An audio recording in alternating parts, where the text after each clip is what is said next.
Primeiro, que eleição e predestinação são doutrinas, ou são bênçãos espirituais que Deus nos concedeu e pelas quais nós devemos agradecer, louvar e exaltar ao Senhor. Eu não creio que existam doutrinas que mais provoquem gratidão e humildade no crente do que essas. Você quer humildade, você quer ser uma pessoa humilde, estude a doutrina da eleição e da predestinação e você vai acabar no pó e na cinza, dizendo assim: Deus, por que eu? Por que eu? O Senhor poderia ter escolhido outras pessoas, melhores do que eu, que serviriam melhor, que têm mais habilidades e mais capacidade. Eu não sou nada. Então, essas doutrinas, elas servem para nos colocar no devido lugar. Nós não somos nada, nada. Não há razão para arrogância, não há razão para orgulho, vaidade, para soberba, mas somente para gratidão, reconhecimento, humildade e serviço. Não existem outras doutrinas que melhor sirvam a esse propósito do que as doutrinas da graça. Segundo, meditar nessas doutrinas, na soberania de Deus, vai evitar que nós sigamos falsos ensinos correntes no meio evangélico que diminuem a graça de Deus, diminuem a soberania de Deus, diminuem o amor de Deus, diminui a obra perfeita e completa de Cristo, diminui o poder do Espírito Santo, um evangelho em que o homem participa da sua salvação, em que o homem coopera com sua salvação de alguma maneira. Meditar na eleição e na predestinação vai nos curar dessas heresias que são tão comuns no meio das igrejas evangélicas, um falso evangelho em que o homem, ele é o seu próprio salvador no final. Deus apenas preparou a salvação, mas se o homem não quiser, ele não vai. E no final vai prevalecer a vontade do homem, não de Deus. Eu não consigo conceber Deus assim. Deus resolveu salvar José e José diz: eu não quero. Não, mas eu escolhi você para a salvação. Mas eu não quero, Deus. Então tá bom, José, vai para o inferno. Mesmo que meu filho morreu por você, né? Mesmo que meu filho derramou seu sangue, mesmo que eu lhe predestinei, mesmo que eu lhe elegi, lhe escolhi diante de uma maneira, eu decretei lá de antes da eternidade que você ia ser salvo, mas você não quer, né? Eu fazer o quê? Eu não consigo, desculpem, não consigo ver Deus dessa maneira. Não consigo ver Deus dessa maneira. Mas eu vejo um Deus santo, sábio, todo-poderoso, que executa a sua vontade. Qualquer doutrina que diminua o poder, a graça, o amor e a misericórdia de Deus e faça do homem o seu próprio Salvador tem que ser rejeitado no meio evangélico. Essas doutrinas também elas nos incentivam a viver uma vida santa e reta e diante de Deus, e não o contrário.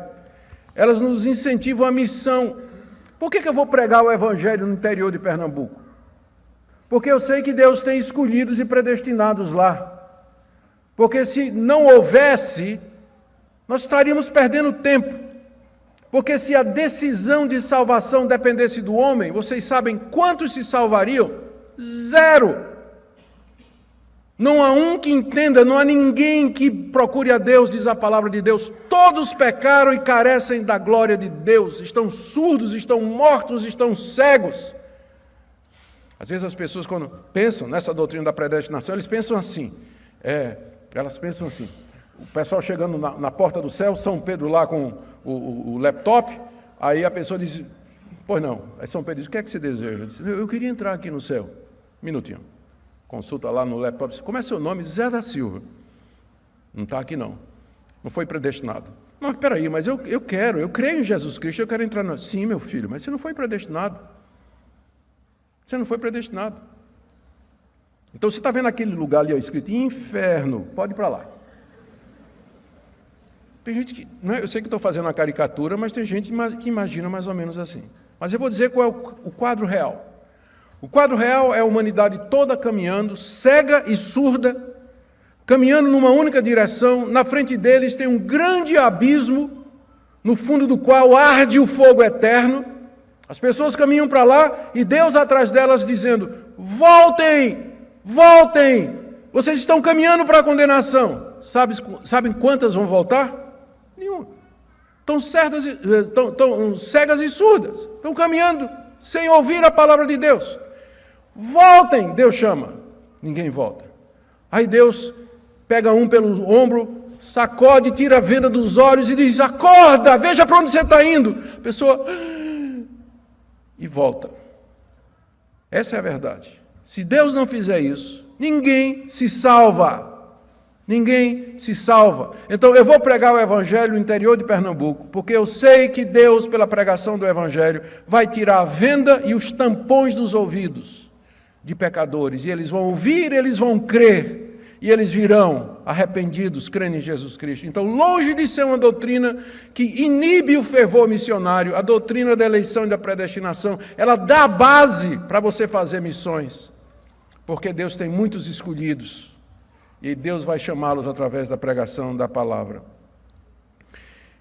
E eu termino aqui perguntando, dando uma aplicação prática. Primeiro, a você que está aqui nessa manhã e que vive com medo e temor do futuro. O que vai ser de você? O que será de mim?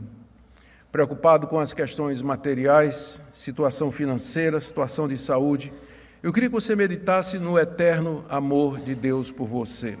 Medite nas bênçãos espirituais que Ele já lhe concedeu. Mesmo que lhe faltem bênçãos materiais nesse mundo, elas nada são comparadas com aquilo que Deus já lhe deu em Cristo Jesus.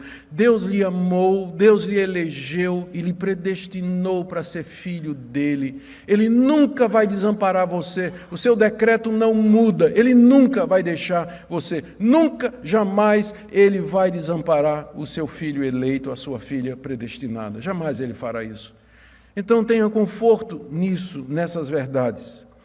Minha segunda palavra é para aqueles que estão aqui nessa manhã e que têm dificuldade com essa doutrina da eleição e da predestinação. Eu tenho uma boa notícia para você. A sua salvação não depende de você entender o que eu falei. Não é uma boa notícia? Não depende de você entender o que eu falei. A sua salvação depende só de você, no seu coração, crê que Jesus Cristo é o Filho de Deus que ressuscitou de entre os mortos e que Ele é a sua única esperança aqui na eternidade e que você deposita na cruz e no sangue de Cristo a sua esperança e expectativa de perdão de pecados e nada mais. Se você crê no Senhor Jesus de todo o seu coração, você é meu irmão, mesmo que você não entenda a doutrina da eleição e da predestinação. Essa é a boa notícia. A má notícia é que você não vai conseguir viver uma vida cristã plena enquanto você não resolver isso aqui. Enquanto você não se submeter à soberania de Deus, você não vai experimentar esse gozo, essa glória que Paulo está dizendo aqui. Bendito seja o Deus e Pai do nosso Senhor Jesus Cristo. Percebeu como Paulo é resolvido nisso? Para muita gente falou em eleição e predestinação. Epa, né? Já levanta várias bandeiras vermelhas além das sobrancelhas, o pessoal já fica nervoso. Mas não, para o apóstolo Paulo, é motivo de louvor e de adoração. Ele chama os leitores de Éfeso, louvemos a Deus porque Ele nos elegeu e Ele nos predestinou. Só quando você entender isso é que você vai experimentar a profundidade da gratidão, do louvor e da adoração a Deus. Por isso, peça que Deus lhe dê humildade e iluminação. E não fique dizendo que não é uma doutrina da Bíblia. Diga assim, eu não entendo, mas não diga que não está na Bíblia. Porque é você fechar os olhos para a realidade tão clara como a luz ao meio-dia. A terceira palavra, para aqueles que estão aqui hoje e que têm dúvida, pastor, como é que eu sei? Pastor, eu não tenho certeza. Vou começar com a boa notícia. A boa notícia é que uma pessoa pode ser salva, eleita e predestinada, e ainda lutar para ter a certeza disso. A salvação, a certeza da salvação não é uma coisa que está tão ligada à fé salvadora, que todo mundo que é salvo tem essa certeza imediatamente. Às vezes o cristão, ele leva tempo e ele luta com muitas dúvidas até se assegurar de que de fato ele está salvo. É um processo que às vezes dura a vida toda, tem altos e baixos. Já me encontrei várias vezes me questionando se de fato eu era eleito, se eu de fato fazia parte desses pecadores miseráveis que Deus resolveu ter misericórdia, não sei porquê. Não sei porquê. Então, é possível um crente verdadeiro questionar a sua salvação. Então, o fato de que você questiona não quer dizer que você não seja. Mas então agora vamos para a má notícia, não é? A má notícia é essa. A única maneira, são duas maneiras de você ter certeza de que você é eleito. Primeira é o que nós chamaríamos, é uma maneira comparativa. A Bíblia diz que Deus nos elegeu e nos predestinou para sermos santos e irrepreensíveis. E os eleitos e predestinados, eles são chamados pelo Espírito Santo em Cristo Jesus e eles creem em Jesus Cristo. Então examine sua vida e o seu coração. Eu amo a Deus. Eu amo o Senhor Jesus, embora meu amor e minha fé sejam imperfeitos. Eu quero viver uma vida santa, embora eu reconheça os meus tropeços e a minha fraqueza. Eu aspiro às coisas celestiais, embora a minha devoção a Deus seja tão fraca e tenha altos e baixos. Então, se você percebe dentro de você sinais de uma nova vida, da ação do Espírito Santo, aí é a prova de que você é eleito. Porque uma pessoa que não é eleita, ela não tem aspirações desse tipo. Uma pessoa que não foi predestinada, convertida, ela não ama a Deus e odeia o pecado. Ela não deseja ser santa. Ela tem uma moralidade, uma religião que, na verdade, é uma desculpa para viver uma vida no pecado.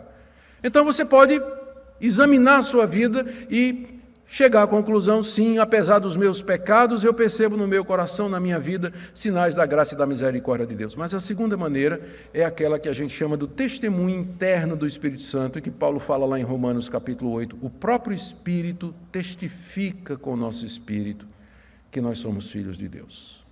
Lá no íntimo, lá dentro, aquela vozinha que diz assim, você é meu. Naquelas horas difíceis que você está em crise, está em dúvida, mas simplesmente não consegue virar as costas para Deus e ir embora. Porque aquela voz lá no interior lhe diz, você é de Cristo, eu amei você, morri por você. Esse é o testemunho interno do Espírito Santo que sobrepuja todas as outras maneiras de você conseguir a certeza de salvação. E se você disser, pastor, eu não sei se eu sou eleito, se eu sou salvo, por isso eu não sei se eu posso me dirigir a Cristo. Lembra do que Cristo disse, aquele que vem a mim, de maneira nenhuma lançarei fora. Então venha, creia, entregue-se a Deus mediante Jesus Cristo. Se há esse desejo, essa vontade no seu coração, é a graça de Deus chamando você. E não deixe essa doutrina atrapalhar isso. Venha, na verdade, ela está aqui para ajudar você. Venha, creia, e você receberá a convicção disso e a certeza disso no tempo correto. Que Deus conceda a nós, a essa igreja, gozo, alegria, a exultação na presença de Deus pelas doutrinas da graça, pelas grandes doutrinas da graça. Paulo vai continuar a desenvolvê-las aqui no capítulo 1 de Efésios, nós chegaremos até o verso 14, onde ainda veremos a questão do livre-arbítrio e da responsabilidade humana, mas por hoje, bendito seja o Deus e Pai do nosso Senhor Jesus Cristo, que nos abençoou com toda a sorte de bênção celestial nos lugares celestiais em Cristo Jesus.